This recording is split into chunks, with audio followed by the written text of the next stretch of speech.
და მიეკრობა და რაღაც. ზეთით გაწმინდეთ, მერე გაამშალეთ, აი უკიდურესად კარგად რა. ესე, მოდი ახლა 3 ტყვია ჩავდო თამაში. არც ამჯერა რომ ამას მე ვაკეთებ. მაიცა ტყვიებს გაჩვენებთ როგორ ავდებ. ბოლოს ისვრის აი ესეთი ფინდიხია. ფინდიხს ჩავდებ.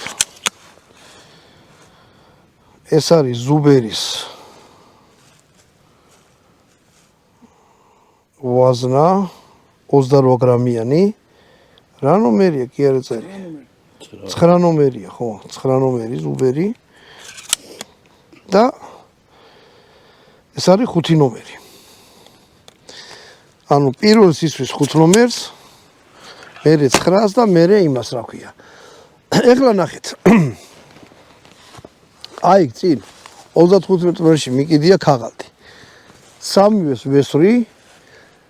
მერე მივიდეთ ვნახოთ გაფანტულობა და ასე შემდეგ. ვეცდები რომ დაუმიზნო პირდაპირ შუაში. დანარჩენი მერე უკვე იმაზეა დამოკიდებული.